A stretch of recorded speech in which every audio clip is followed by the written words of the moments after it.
سلامونه دوستانو، هیله ده چې روغ او جوړ او که څه ختم منظم یاست. دوستانو د بېنوډګي هر کله وایم د الوتکې کارمنده په الوتکه کې د مسافرو ترمنځ په څه خبره جنجال راځي.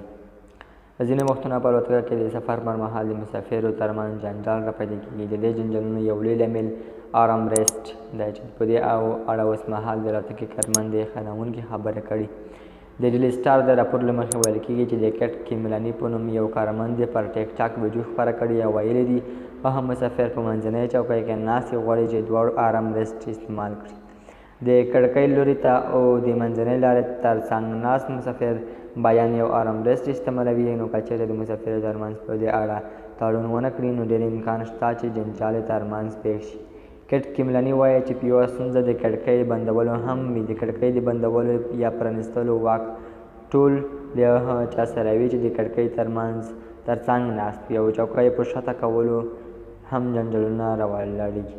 خو د اسانتیا د الوتکو جوړونکو ځکه رامنځته کړي تر څو په خپله خوښه چوکۍ ښکته یا مخکې بلې د خلکو د کټ کیملاني له خبرو سره اختلاف څرګند کړی.